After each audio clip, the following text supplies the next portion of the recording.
Hello এবং স্বাগতম Sushila blog.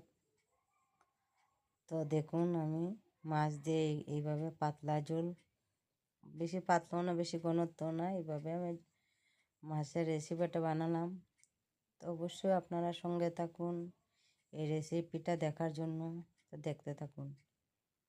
তো আমি মাছের ঝোল রান্নার জন্য আমি কোয়াশ আর আলু এইভাবে কেটে নিলাম। দেখুন, লম্বা লম্বা করে আমি কেটে নিলাম। আর দেখুন, এইভাবে মাছ আমি কেটে মাছকে ভালো করে ধুয়ে পরিষ্কার করে নিলাম। কিন্তু মাছের নাম বলতে পারবো না, আমি তো নাম জানি না মাছের। আমাকে মাছ এনে বলে আমার মনে থাকে না। তো আমি কড়াই বসিয়ে দিলাম, দিয়ে দেবো তেল। আর কড়াই গরম হতে হতে আমি মাছের মধ্যে লবণ আর হলুদ দিয়ে ভালো করে মেখে নিব। তো দেখুন, আমি ভালো করে মেখে নিব হলুদ লবণ দিয়ে। দেখতে থাকুন, ভিডিওটা স্কিপ করবেন না। খুব ভালো লাগবে ভিডিওটা দেখলে। প্রথম থেকে শেষ পর্যন্ত দেখতে থাকুন, খুব ভালো লাগবে। আর আপনাদের সাথে গল্প করে নিব। আমার গল্প কেমন লাগবে অবশ্যই জানাবেন। তো দেখুন, আমি এদিকে কড়াই গরম করে তেল দিয়ে মাছগুলো সাঁতলিয়ে নিলাম ভালো করে। এভাবে পুরাটা দেখাতে পারছি না, মিস হয়ে গেছে, তাই দেখুন এভাবে আমি সবগুলো মাছ আমি এইভাবে ভেজে নিলাম। আর ওই তেলেই আমি কোয়াশ আর আলুর টুকরোগুলো দিয়ে দিব। দেখুন, মাছটার নাম আপনারা বলে দিবেন, আমি বলতে পারলাম না। মাছটা লোকেল। তো আলুর টুকরোগুলো আমি ভেজে নিব লাল লাল করে, হাফ সিদ্ধ হয়ে যাবে। অল্প লবণ দিয়ে ঢাকা দিয়ে আমি ভেজে নিব। তো দেখুন, আমি লবণ দিয়ে দিলাম, এখন ঢাকা দিয়ে আর চুলার আঁচটা মিডিয়ামেই রাখবো, ভেজে নিব। তো দেখুন আমি এভাবে খুব সুন্দর করে ভেজে নিলাম।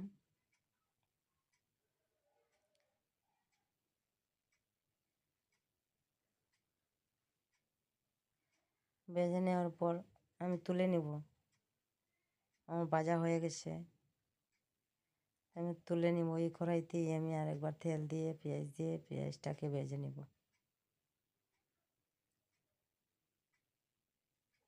তো বন্ধুরা, যারা যারা আমার ভিডিওটা দেখছেন অবশ্যই একটা লাইক করেন। এত দেরি করছেন কেন?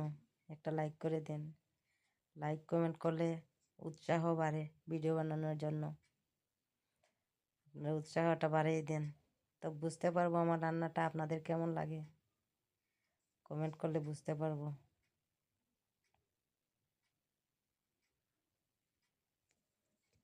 তো দেখুন, এই কড়াইয়ের মধ্যে তেল দিয়ে দিব, সরষের তেল।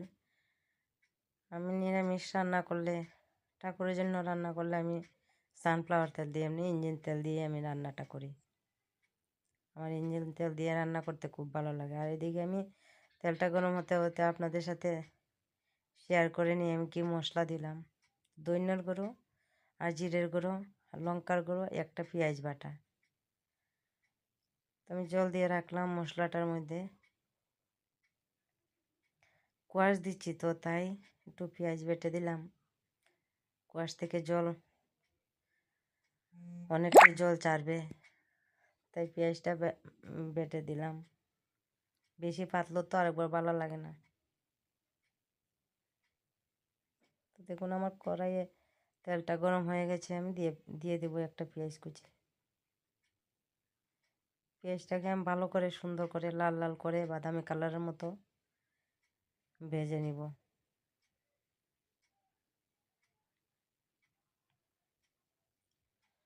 দেখতে থাকুন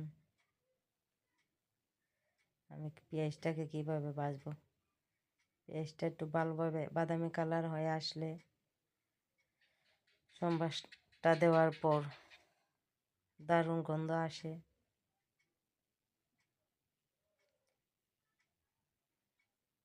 পেঁয়াজের গন্ধ আর মশলা কষানোর সুগন্ধের মধ্যে তরকারির টেস্টটা বাড়ে। তো দেখতে থাকুন, আমার সঙ্গে থাকুন, স্কিপ করবেন না।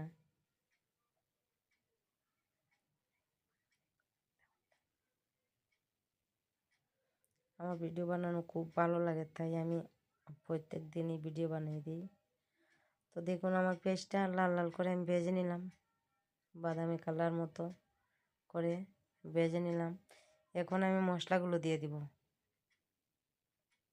তো মশলাগুলো আমি দিয়ে দিলাম, মশলাগুলো ভালো করে কষিয়ে নিব।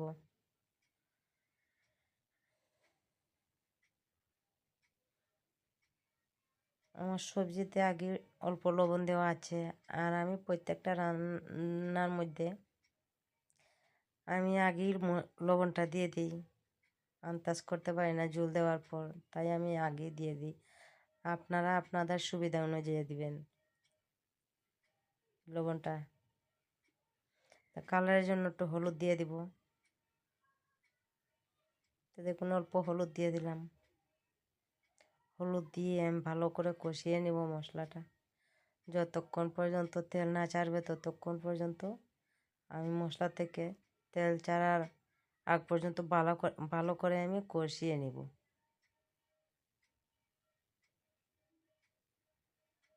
অনবরত নাড়াচাড়া করতে লাগবে। অনবরত নাড়াচাড়া করে আমি কষিয়ে নেব মশলাটা। মশলা যত কষানো হবে তত ভালো হবে, সুগন্ধ খুব সুন্দর আসবে।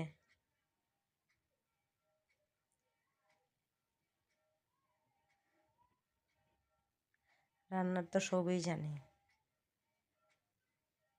তো আমার রান্নাটা আপনারা দেখেন, অবশ্যই ভালো লাগবে। আর আপনারা এইভাবে রান্না করে একবার খেয়ে খেয়ে জানাবেন আমাকে।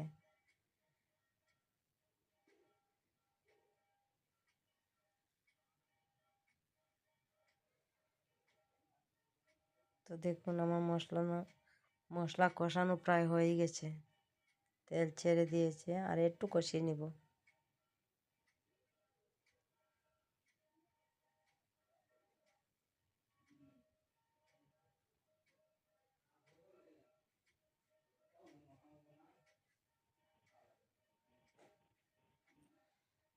তো দেখুন আমি কষানো হয়ে গেছে।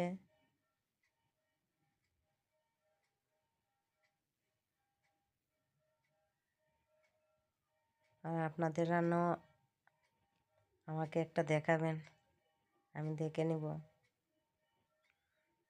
আপনারা কীভাবে রান্না করছেন।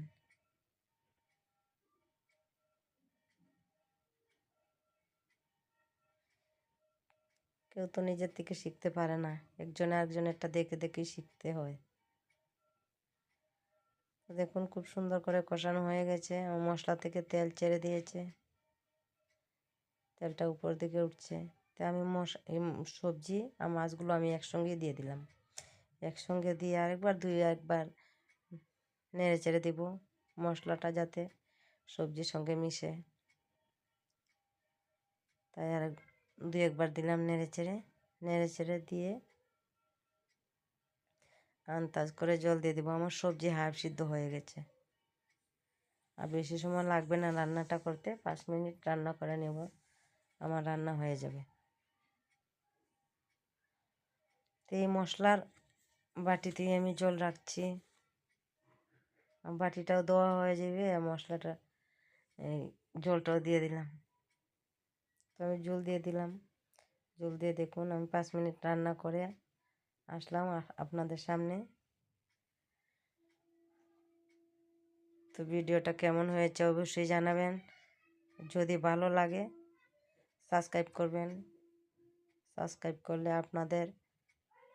আমার ভিডিও আপনাদের নোটিফিকেশনে চলে যাবে। ধন্যবাদ, বাই বাই।